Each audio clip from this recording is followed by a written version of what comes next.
Hello everyone, welcome to the commerce venue. और आप सभी के लिए आज एक बड़ा ही इम्पोर्टेंट चैप्टर हम लोग स्टार्ट करने जा रहे हैं, जिस चैप्टर का नाम है फाइनेंशियल मैनेजमेंट।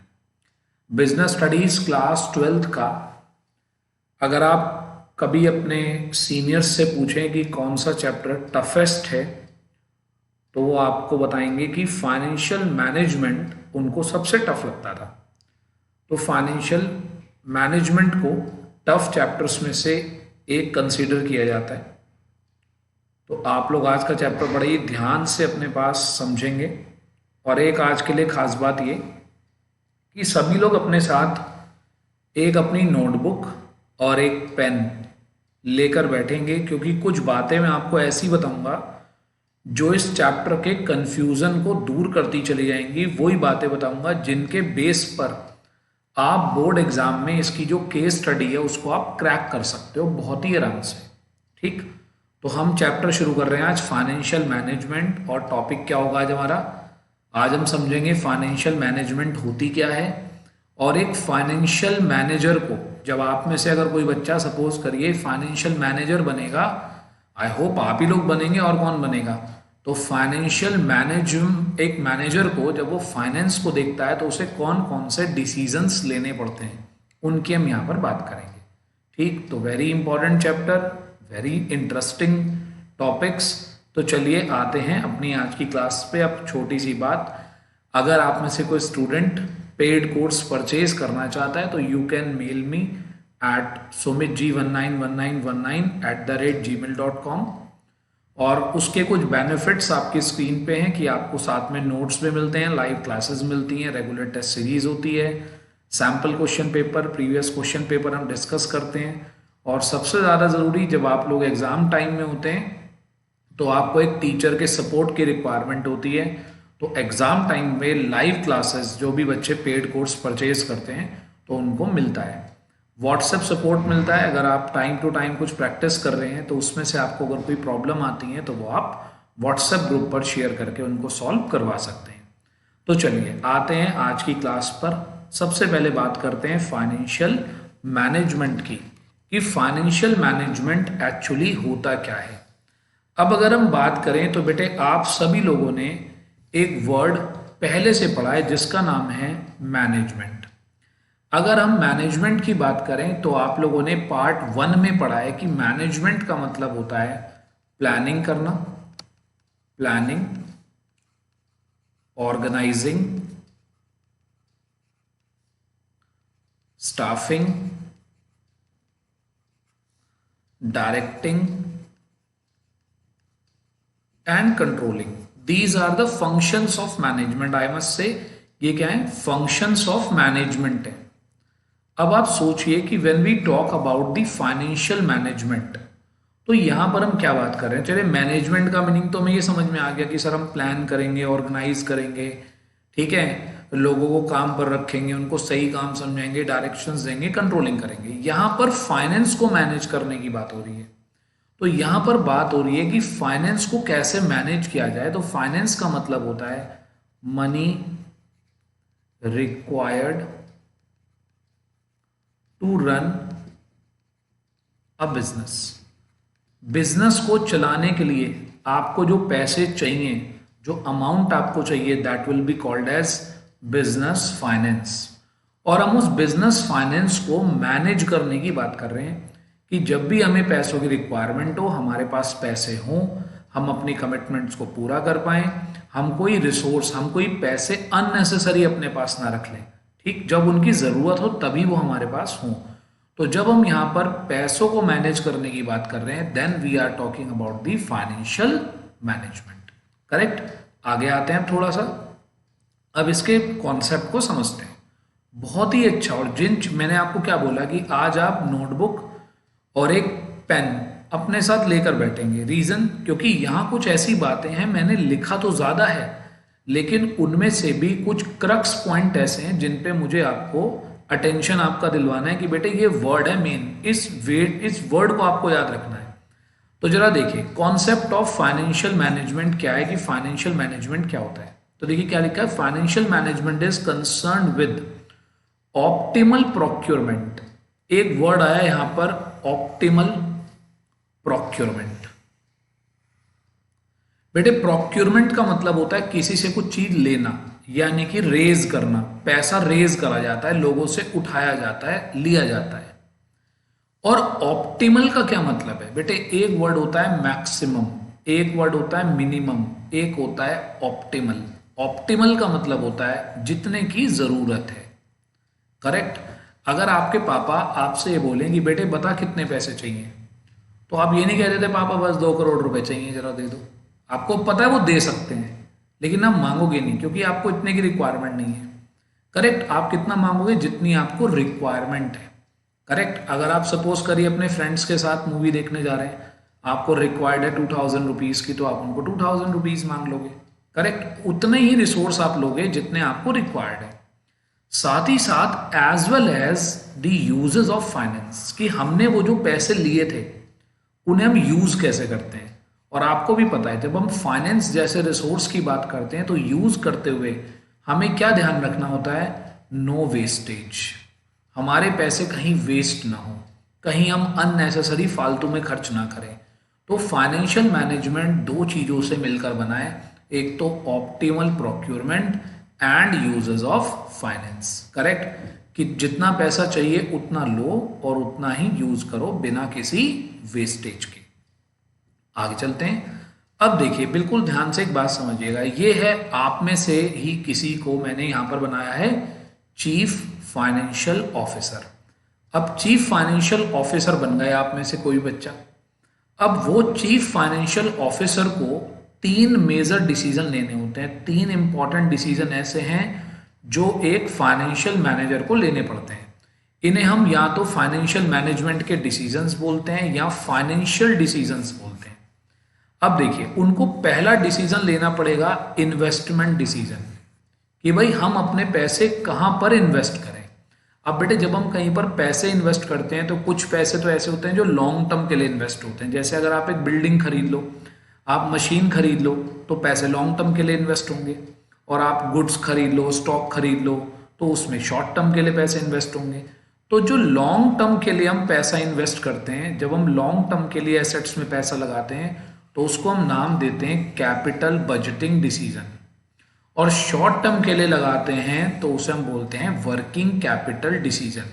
तो ये वन में जब हम पैसे लगाते हैं तो हमें ये देखना होता है कि जब हम पैसे इन्वेस्ट कर रहे हैं, whether we are investing in the long term और whether we are investing in short term. Correct. तो हमें ये एक फाइनेंशियल मैनेजर को सोचना है। चलो बेटे अब आपने ये तो सोच लिया कि आप पैसे लगाओगे कहां पर।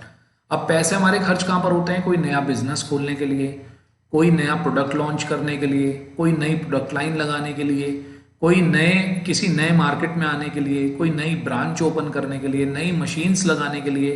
इन चीज़ों में आपका एक्सपेंस हो सकता है, तो इसलिए आप यूज़ करते हो इन्वेस्टमेंट डिसीजन का। अब बात आती है कि भाई हमने हिसाब तो लगा लिया कि हमें कितने पैसे चाहिए, अब ये पैसे आएंगे कहाँ से, तो उसके लिए यूज होता है फाइनेंसिंग डिसीजन। तो बेटे फाइनेंसिंग डिसीजन हमें बताता है सोर्स, कि भाई पैसा कहाँ से आएगा। अब आप सोचो हमारे बिजनेस में कहाँ से पैसा आता है, या तो बेटे हमारे खुद के पास होता है। इक्विटी का मतलब होता है ऑनर्स फंड, मालिक का खुद का पैसा। और डेप्ट का मतलब होता है बोरोड फंड, हमने किसी से उधार ले लिया। करेक्ट। तो यानी कि पहले तो हम ये सोचते हैं कि पैसे लगाने कहां पर हैं, और फिर सोचते हैं कि वो पैसे हमारे पास आएंगे कहां से। अब हमने पैसे ले भी लिए, पैसे लगा भी लिए, इस पूरे काम को करके हमने कमाया होगा कुछ प्रॉफिट। और बेटे we are talking about a company, ये बात ध्यान रखना, हमें कंपनी के पॉइंट ऑफ व्यू से पूरा चैप्टर पढ़ रहे हैं। अब बेटे आपको पता है कंपनी में होते हैं शेयर होल्डर्स। अब जो भी हम प्रॉफिट अर्न करते हैं उसका थोड़ा सा पोर्शन तो हम अपने पास बचा कर रख लेते हैं, जिसको हम बोलते हैं रिटेन अर्निंग, यानी कि कंपनी अपने पास बचा कर रख लेती है, सेव कर लेती है। और कुछ प्रॉफिट वो अपने शेयर होल्डर्स के बीच में डिस्ट्रीब्यूट कर देती है, distribute among share holders. Correct.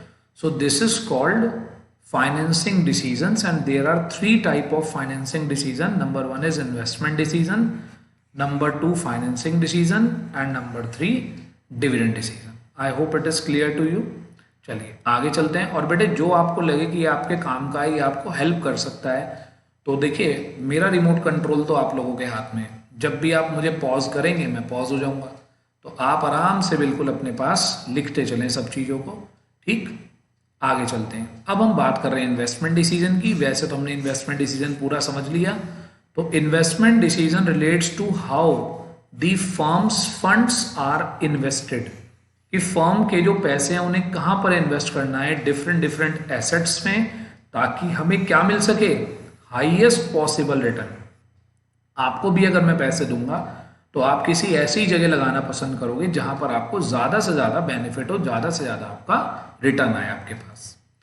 अब सिंपल सी बात बेटे, इसके अंदर जब हम पैसे लॉन्ग टर्म के लिए लगाते हैं तो उसको हम या तो बोलते हैं लॉन्ग टर्म इन्वेस्टमेंट डिसीजन, और उसका दूसरा नाम है कैपिटल बजटिंग डिसीजन। कब? जब हम पैसे कहीं पर लॉन्ग टर्म के लिए इन्वेस्ट करते हैं।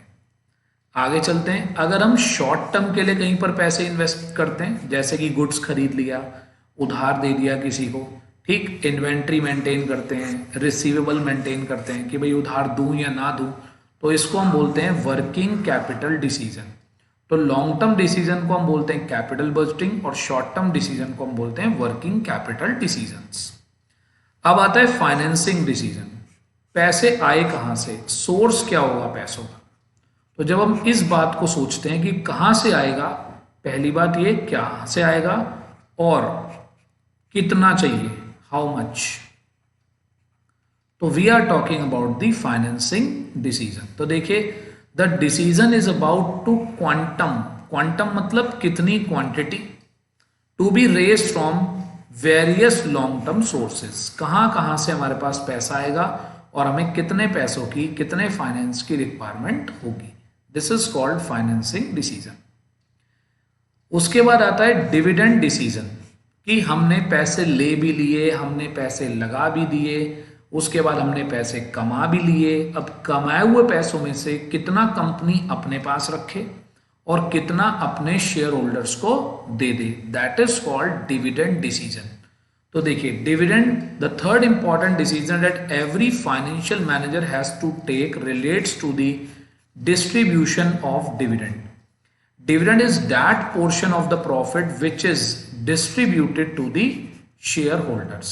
करेक्ट। तो अब हमें देखना है कि हम बचाकर अपने पास ज्यादा पैसे रखें या डिविडेंड दे दें अपने शेयर होल्डर्स को। अब सुनिएगा, आगे आने वाली लेक्चर्स में आप समझेंगे factors affecting investing decision, factor affecting financing decision and factor affecting dividend decision. यानी कि पैसे लेते हुए कौन सी बातें ध्यान रखें, पैसे लगाते हुए कौन सी बातें ध्यान रखें, और जब हम डिविडेंड डिस्ट्रीब्यूट कर रहे हो तो कौन सी बातें ध्यान रखें, ये हम पढ़ेंगे आने वाले लेक्चर्स में। ठीक है, चलिए अभी लेक्चर खत्म नहीं हुआ है, आगे चलते हैं अब थोड़ा सा।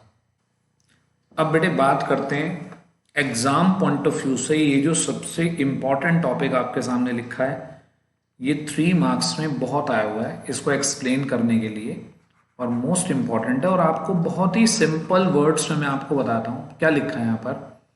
Objectives of financial management. अभी तक हमने क्या पढ़ा, फाइनेंशियल मैनेजमेंट क्या है, आप कह सकते हैं कि फाइनेंशियल मैनेजमेंट है इन्वेस्टिंग डिसीजन, फाइनेंसिंग डिसीजन और डिविडेंड डिसीजन। ठीक, यानी कि हम एक सही जगह से अपने पैसे रेज करें, सही जगह से हम उधार लें, सही जगह पर हम लगाएं, और जो पैसा हो उसमें से जितना एप्रोप्रिएट हो उतना ही अपने शेयर होल्डर्स को दें।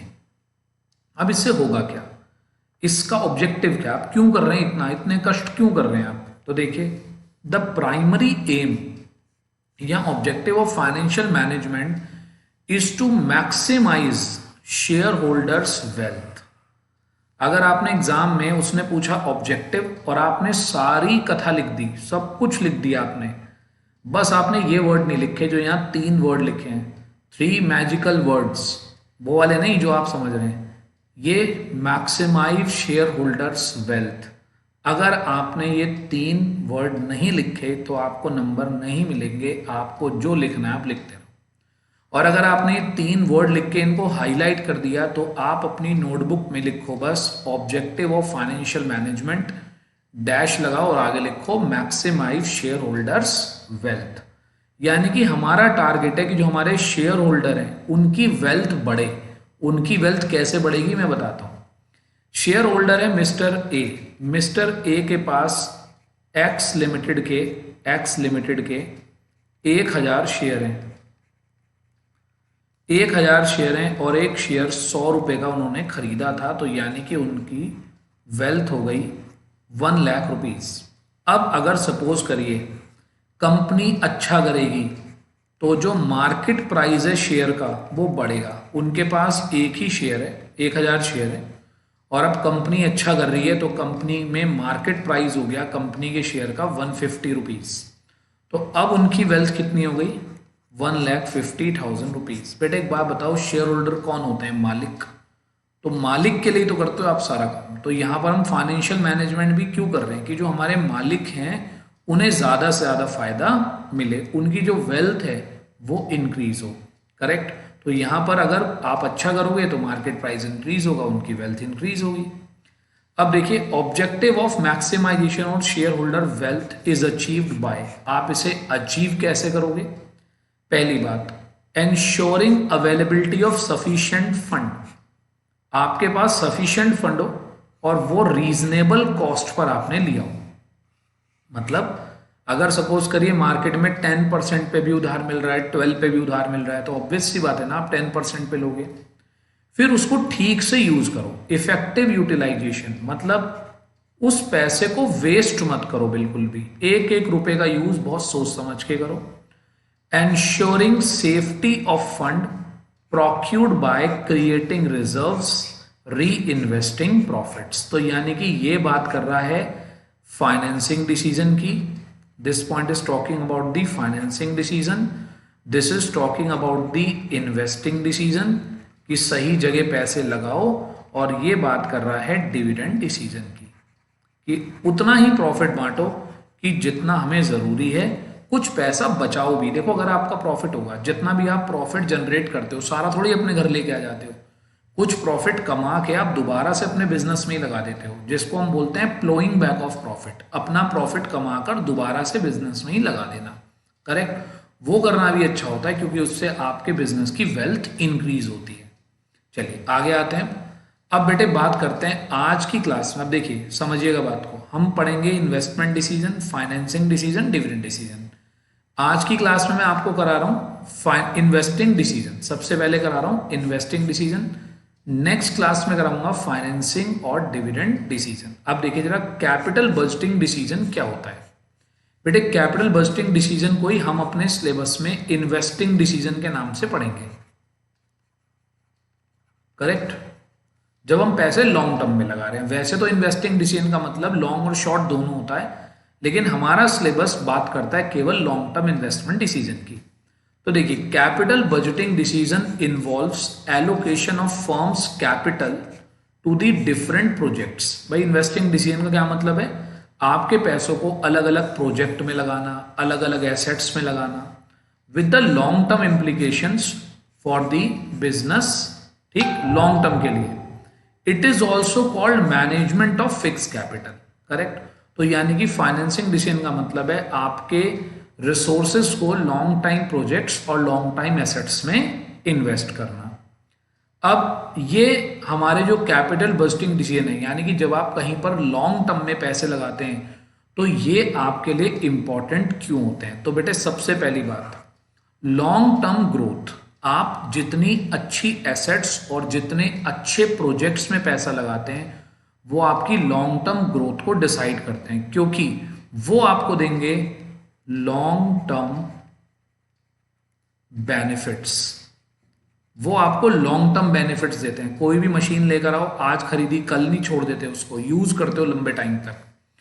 दूसरी बात बेटे, जब आप कैपिटल बजटिंग की बात कर रहे होते हो तो कैपिटल बजटिंग में मोस्टली लार्ज अमाउंट इन्वॉल्व होती है। आप सपोज करिए if you decided you want to start a new product, आप एक नई प्रोडक्ट लाइन लगाना चाहते हो, तो देखो उसके लिए एक नई बिल्डिंग लगानी पड़ेगी, एक नया लेआउट बनाना पड़ेगा, नई मशीनें आपको खरीदनी पड़ेंगी, तो बहुत सारा पैसा इन्वॉल्व हो जाता है, इसलिए ये इंपॉर्टेंट है। तीसरा, इसके अंदर रिस्क बहुत होता है।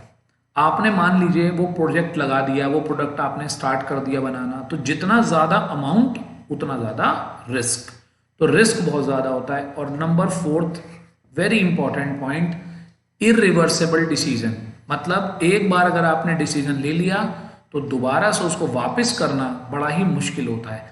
अगर आपने सपोज करो एक बार आपने सोच लिया कि भाई मुझे एक मार्कर पेन बनाने की एक फैक्ट्री स्टार्ट करनी है, और आपने जो उसको इनिशिएट कर दिया, आपने बिल्डिंग खरीद ली, आपने मशीनें मंगवा ली, उसके बाद अगर आप सोचोगे यार नहीं नहीं अब मैं मार्कर नहीं बनाऊंगा, अब तो मैं कुछ और बनाऊंगा, तो बेटे उस डिसीजन को रिवर्ट करना, वापस लेना बड़ा ही मुश्किल हो जाता है, आपको बहुत बड़ा नुकसान हो सकता है।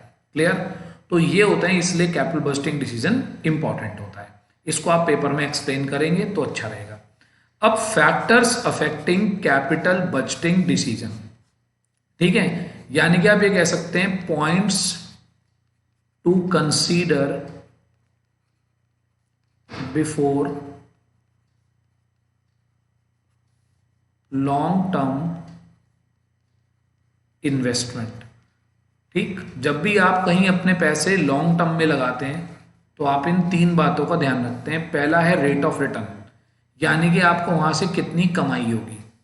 Cash flow of the project, आपके पास पैसे कब आएंगे, कितने आएंगे, और आपके पास से कितने पैसे जाएंगे। इनफ्लो आउटफ्लो आप जरूर देखते हैं।